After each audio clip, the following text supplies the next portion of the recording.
ini. Sampai dengan sore nanti mari kita berdoa menurut agama dan kepercayaan masing-masing. Kami persilakan.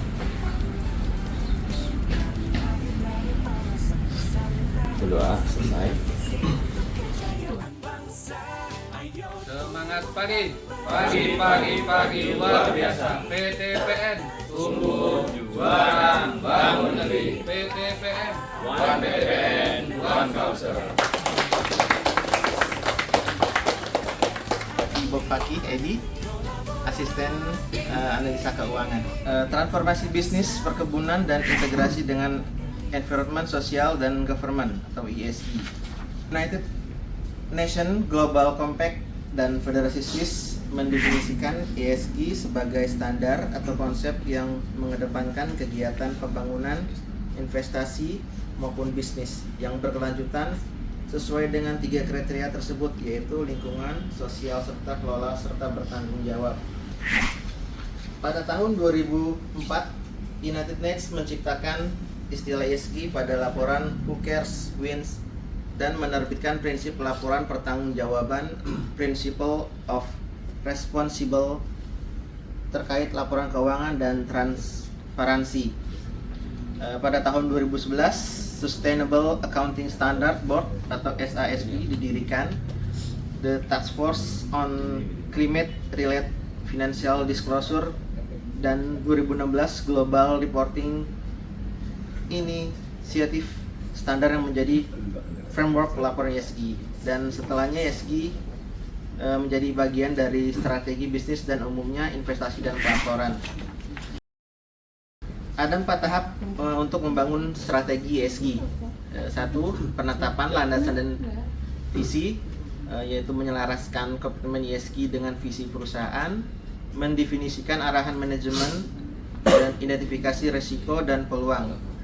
Yang kedua itu analisa gap, memahami konteks standar ESG yang ada, menentukan area fokus ESG, melakukan benchmark dan analisa kesenjangan saat ini.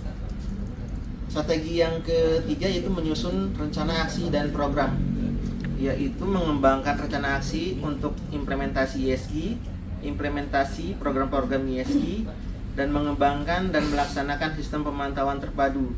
Dan terakhir, pengungkapan dan pelaporan, yaitu pengumpulan data dan pemantauan kinerja ESG, mengungkapkan hasil metrik kinerja dibandingkan dengan tujuan dan target. Nah, di sini saya terakhir menjelaskan penetapan landasan dan visi, yaitu implementasi dan strategi ESG dan sustainable.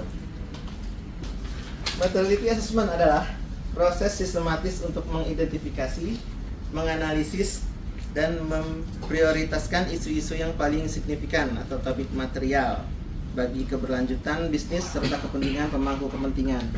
Mengapa penting?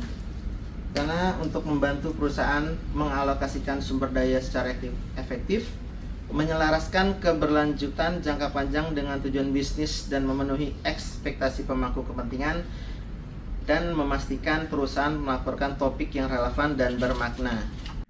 Menentukan topik material untuk strategi ESG perusahaan, 1. Mengidentifikasi dan menilai dampak secara kesinambungan. Metrik penilaian topik material. Untuk menentukan topik material itu ada 3. 1. Tentukan list dan dampak topik material yang relevan dengan organisasi.